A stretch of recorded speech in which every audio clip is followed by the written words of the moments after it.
哎，热包子。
好啊，真厉害！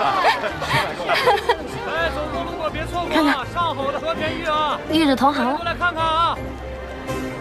还真是好玉。那当然。哎，您看看，喜欢哪个？我送你吧。他们说，一个男子要是送女子东西的话，就是喜欢她。你喜欢我？哪这么多歪理？要不要？要。您看看，这个多少钱？姑娘，您可真有眼光，这可是真正的帝王种，50两。多少钱？50两。太贵了，30两卖不卖？啊，姑娘，那您放下。姑娘，这一分价钱一分货，50两，我可一点都没问您多要。太贵了，我不要。哎，哎，姑娘，哎，你不是喜欢吗？怎么突然不要了？我是喜欢啊，但又不是冤大头，50两那么贵，为什么我买？我是生意人，生意人最懂生意人。他现在是刚出摊儿，心气儿还高着呢。你等他站一天，快收摊的时候，30两肯定就卖了。反正一会儿我们回家还要路过这儿，到时候再买呗。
月老在上。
我已着人安排好，先送你离开京城。潘大人，你们此行可有什么收获？我们见到了石罗院的院主左京飞，他是个40出头的男子，右眼淡黄，一瞳。你可认识此人？是他，就是他。9年前在河阳追杀云长的人，正是他。你们抓到他了吗？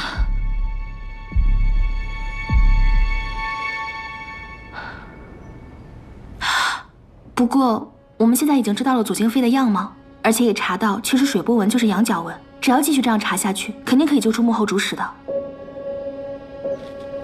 潘大人，上官小姐，相信你们一定能帮我的姐妹报仇。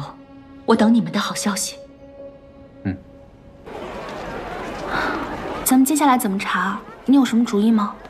我准备让阿泽去查一下石罗院的房契，看看有什么发现。怎么了？自从跳了那云间舞，感觉走久了脚踝就有点痛。啊？姐姐，没事儿。小生，潘大人，你来京城了，找到阿江没？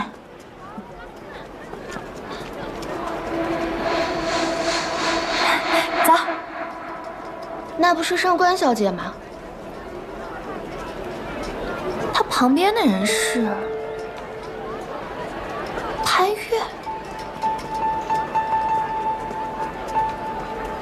没想到你跟阿江都来京城了。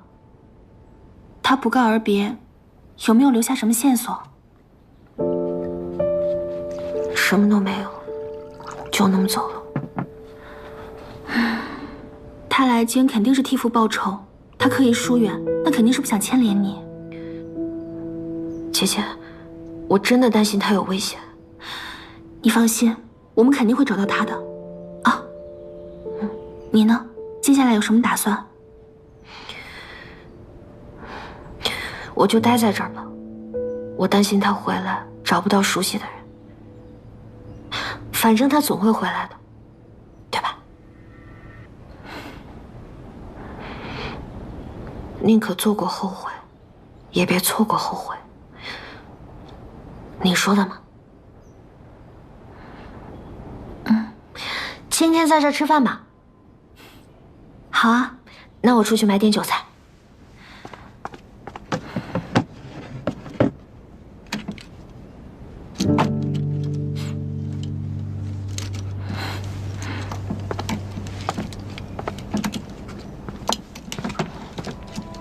怎么了？这个味道怎么跟那个幕后主使在祭拜时候的香料一模一样？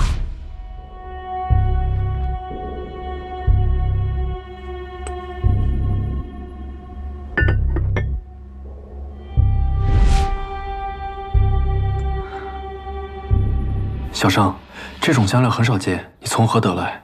这是江族的胡杨香。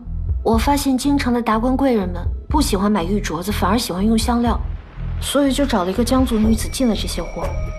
怎么了？那个，今天饭先不吃了，你先带我去见见那个人。哦。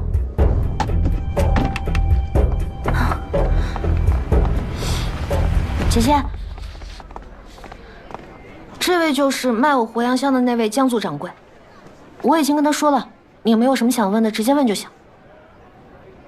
我们想请问一下，找你买胡杨香的有没有一个40多岁，然后右眼淡黄的男子？没有印象了。那京城除你之外，可有其他香料铺子卖胡杨香？不会，胡杨香是我们江族人特有的香料。据我所知，整个京城只有我一家在售卖。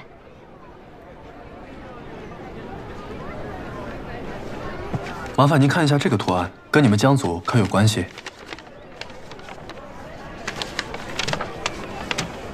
羊角云纹。羊角云纹？是，这羊角云纹是江族刀汉部的图腾。江族人上阳，因我朝与江族连年战乱，很多刀汉部的江人会越过边境来到洛溪定居，这便是洛溪江族。后来他们融入当地，开始农耕，和汉人已经没有区别了。不过还是有少数人喜欢带着图腾，提醒自己不忘江族血统。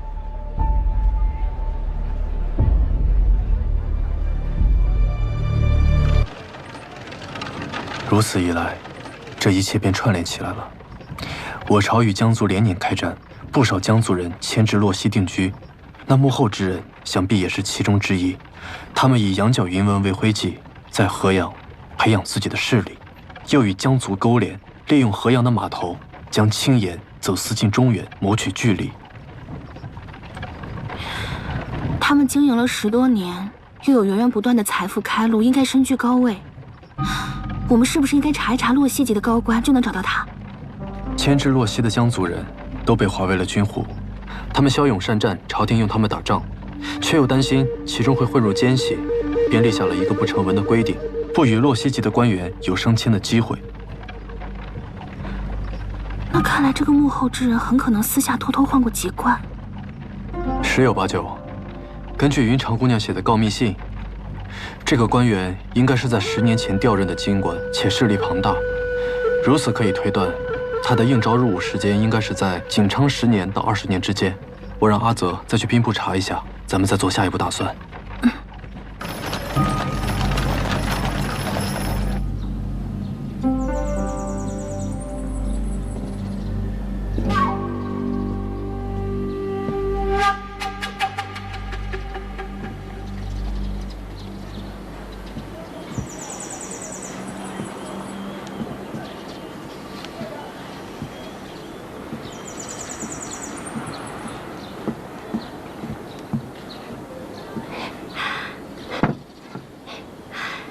贾夫人，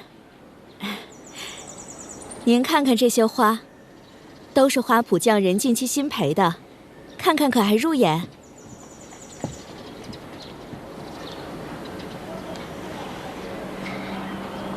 疏朗大方，艳而不俗，堪配静儿。帮我订一批，下月15准时交货。是，夫人，您可是预备郡主大婚所用？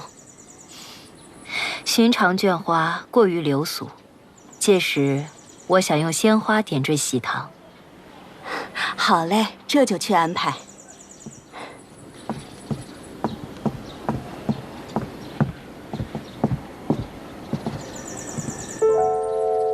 上官芷，你既然那般恬不知耻，我便将你的丑事好好宣扬宣扬。贾夫人，这么巧，你也来选花呀？司马小姐，冒昧打扰夫人，我其实是想问问，郡主可还安好？郡主有何不好？啊？郡主没和您说吗？那日在风雅苑，郡主因为潘公子的缘故，和一个叫上官芷的小姐起了争执，郡主还当众带走了上官芷。我本以为此事已经妥善解决了，没想到方才在街头看见了潘公子和上官芷在一起，举止还很亲密，故而实在有些担心郡主。早就听闻有个富商家小姐痴恋潘越多年，可是这个上官芷，正是，说的就是这个上官芷。她为了追潘公子，从京城追到了河阳，又从河阳追到了京城，简直是无所不用其极。夫人，我实在是担心郡主和潘公子的婚事会因他而受到影响。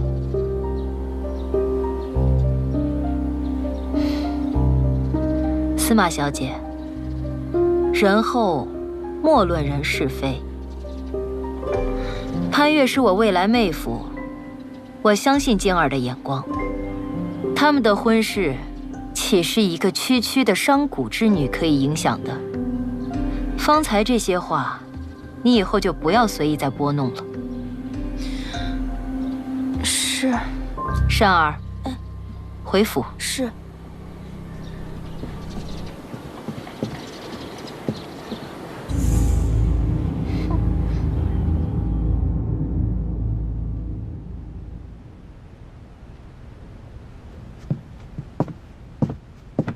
主人，人到了。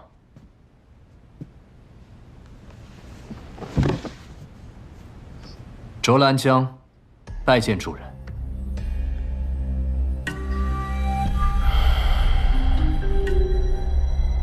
抬起头来。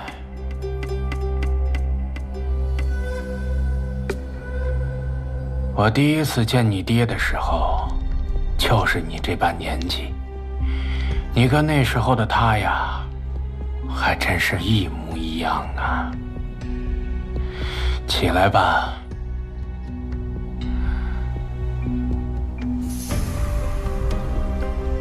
那时候，我们都只是寂寂无闻之辈，却怀着同样的雄心大志。我们结为异姓兄弟，说好了一起打拼，共享荣华富贵。这些年，他在江湖，我在庙堂，我们水火相济，延眉相承。我的权力遮蔽银雨楼，成为河阳第一大势力，他的银钱支持我爬到今天的高位。如今眼看就要大功告成，你爹却……造化弄人呐！所以我来了。我不想我爹就这么抱憾而终。你可知富贵险中求？你爹为了保你清白，一直不愿意你掺和这些事，为此甚至装死了3年。你为何还要违背他的遗愿？我对荣华富贵不感兴趣。潘越逼死了我爹，杀父之仇不共戴天。你要对付潘越，我愿意做你手中那把刀。是吗？可我怎么听说你与潘越曾在河阳比肩而战，交往甚密呢？我做这些都是为了一位女子。潘越不但利用我与那位女子的关系，还将她夺走。这其中发生了什么，想必你们都已经探究清楚了。若不信我，一刀杀我便是，何必拿这些虚词来试探我呢？怎么能这么跟主人说话呢？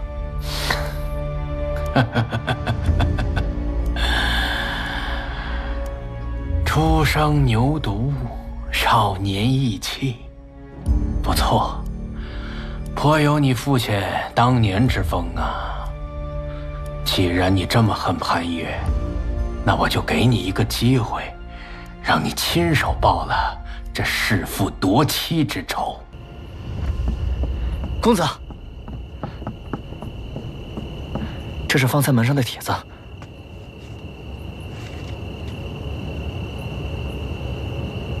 怎么了？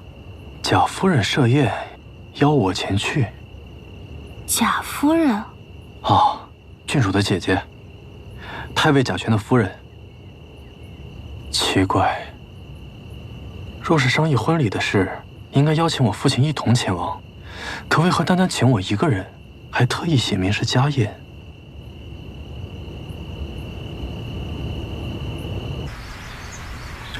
拜见太尉，拜见夫人。一点小小的心意，不成建议。阿泽。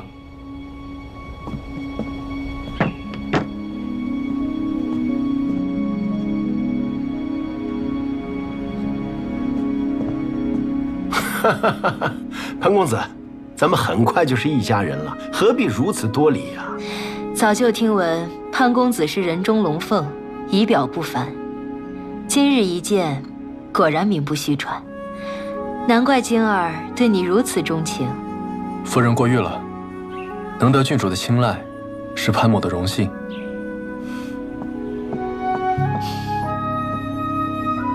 大人、夫人，宴席摆好了。潘公子，请移步。夫人请。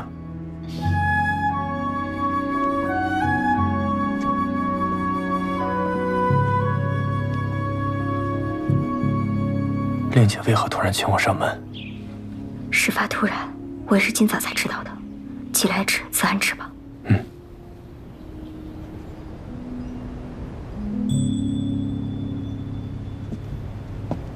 请。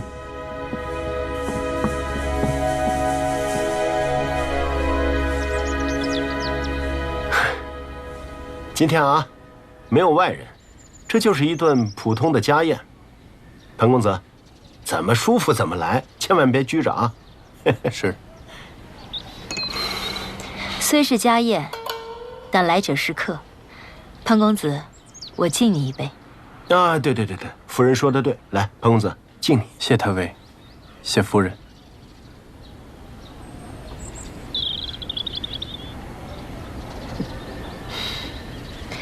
我父母过世的时候，健儿还小，是我一手将他带大，长姐如母，健儿打小就眼高于顶。多少王孙公子他都不屑一顾，却一心想下嫁于你。潘公子可要好生待他，莫要辜负他一片真心啊！夫人请放心。有件事我想问潘公子，你可否诚实回答？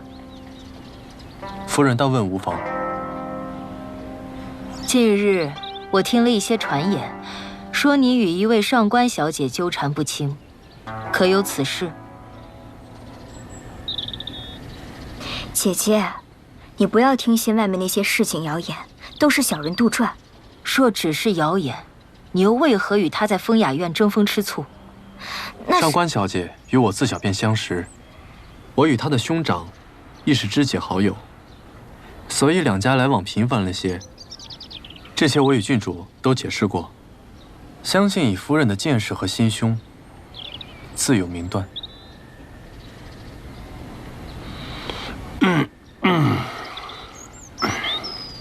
是妹妹也好，朋友也罢，潘公子既然决意要娶晶儿，往后你的心里、眼里，只能有晶儿一人。君子防未然，不处嫌疑间，这个道理你不会不懂。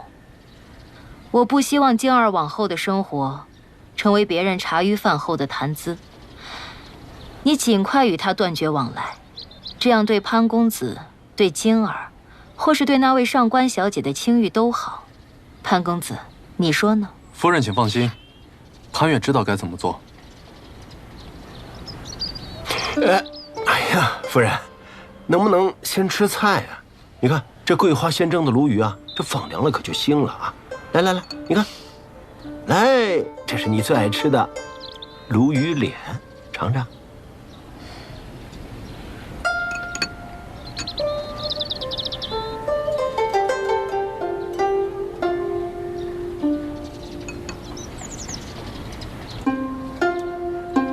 郡主，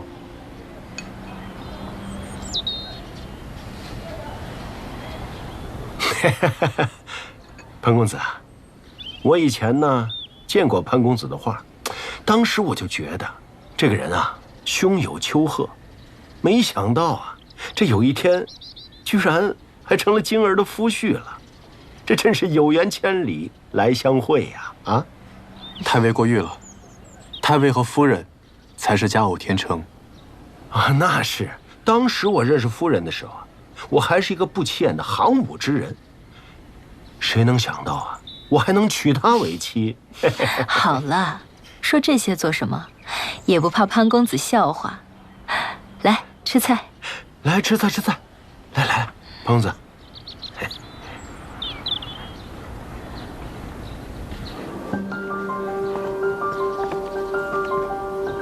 潘公子，请。郡主啊，马上就要出阁了，就让她们姐妹俩呀多说几句梯级的话。我带你在这园子里逛逛，咱们呀也松反松反。方才还要感谢太尉替我解围啊。嗨，只要你别见怪就好。我的夫人呀就是这种性子，其实平时啊她挺好相处的，只是一遇到郡主的事情吧，她就过度紧张了。刚才啊我还真怕你跟她力争到底呢。夫人也是关心郡主，潘某又怎么会见怪呢？那就好。不过吧，入赘了皇家，这皇家的规矩啊，那就来了。以后这种事啊，少不了的。太尉可是有何高见？这咱们呀，就不能把自己当成丈夫，得做一个花匠。花匠，不错。要像呵护这些娇花一样，悉心照料你的娘子，摸准他们的脾气、喜好。遇事啊，别问对错，只管顺着他的心意就行。如此这般，方可称为一个合格的驸马呀。太尉真知灼见，真是令人茅塞顿开。哎，还有啊，你千万得记住了，有多少双眼睛盯着咱们呢？啊，这些人啊，明里暗里是瞧不起咱们的。就算你再有能力，他们也还是会说，我们呀是借了娘子的光。没想到这些年太尉功勋卓著，竟还是会有这样的感慨啊！哎，我虽高居太尉，但军中之事，我只能做些文书工作。哎呀，既然入赘黄门，得到了本不属于我们的荣华，世人背后如何指摘议论，我们也只能厚着脸皮受着。但即便受了诸多委屈，太尉对夫人还是那么温柔体贴啊！夫人肯下嫁于我，我对她感激关爱还来不及呢。至于外面受了什么委屈，那就受着呗，何必带到家里来呀？太尉小心！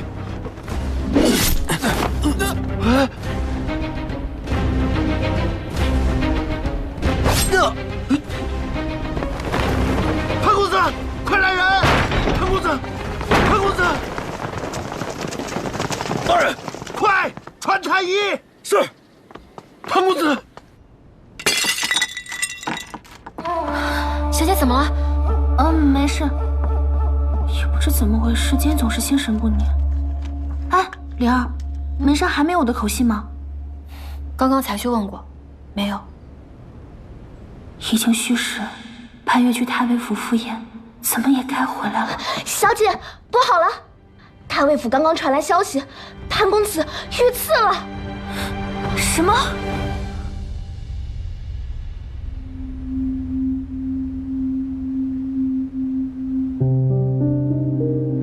平日里你总说太尉府风雨不尽，今天刺客居然跑到家里来杀人，到底怎么回事啊？对不起，夫人，我也没想到刺客居然会偷偷埋伏在房顶上面。而且潘公子刚刚回京没2天，没听说朝堂里谁是他的政敌，这刺客怎么会偏偏针对他呢？太医，太医，他的伤怎么样了？他的血已经止住了，所幸没有伤到要害。哎呀，万幸万幸，真是老天保佑啊！不过还需要静养几日，不要牵动伤口啊。好，多谢太医。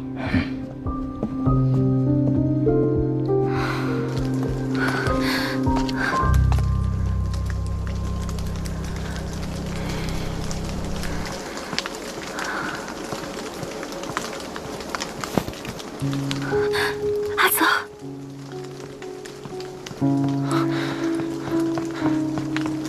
杨姑娘，潘越怎么样了？杨姑娘，请放心，公子已无大碍，只是因为公子在太尉府遇刺，贾夫人心中过意不去，所以就多留公子在府上休息几日。我现在正准备去淑雨院，去拿些公子的衣物。我想进去见见他，你看能不能帮我？杨姑娘，这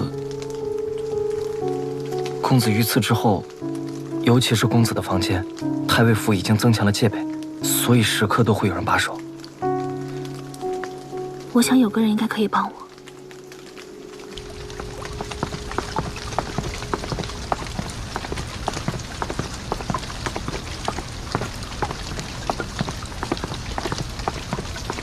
郡主，我要进去看看潘公子。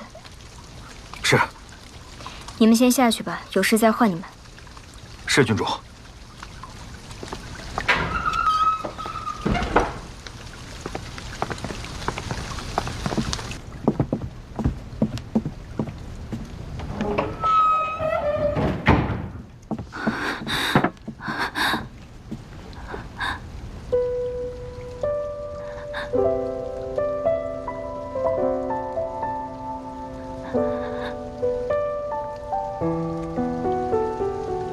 潘越，你怎么来了？小心点，我扶你。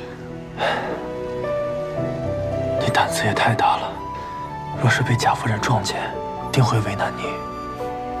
我一再跟杨姑娘保证你的伤无大碍，但她一定要见到你才放心。况且此时此刻，我想什么灵丹妙药都比不上杨姑娘。来都来了，难不成你还想赶我走？你现在感觉怎么样？伤口是不是很痛？方才是很痛，但一下就不痛了。多谢郡主，药到病除。什么时候了还开玩笑？对了，今天刺杀你的究竟是什么人？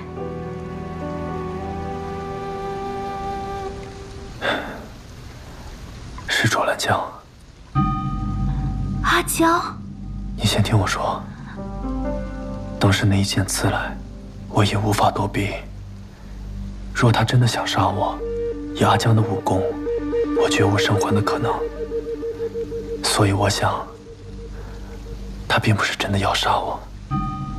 你的意思是，阿江是被逼迫的？是。当初他不辞而别，很有可能就是为了混入幕后之人的身边。这次的刺杀行动，应该也是那人针对我们挑了失落院的报复，也是对他忠诚的试探。阿江也是想替他爹报仇，所以才与虎谋皮。对了，前几日张大人在城郊遇刺，刺客是一个持剑的青年男子，我想，那人应该就是卓兰江。他现在的处境，一定是凶险万分。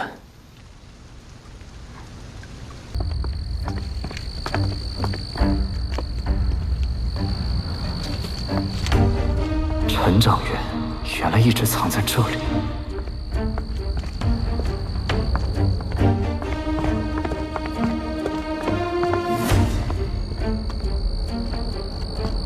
你住这儿，无令不得外出。知道了。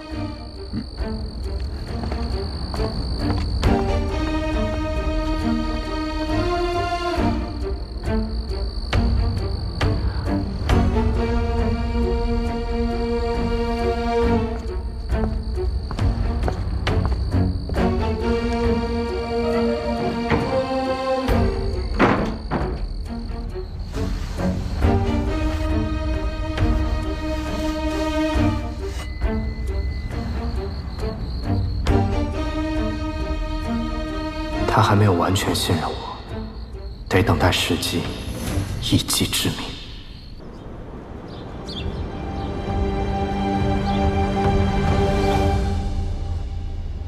潘公子，你就留在这儿休养吧。你在我府上受伤，本就是我们疏忽所致。这伤刚好一点就要走，这难不成是在怪罪我们？太尉可千万别这么说，幸亏是在贵府受的伤，才能得到及时救治，我的伤才能恢复得这么好。只是这婚礼还有诸多的琐事，再叨扰下去，恐有诸多不便。姐夫，姐姐，就听潘郎的吧，我会好好照顾他的。你呀，还没过门呢，就这么向着他。姐姐，好吧，那我先送潘郎出去。嗯。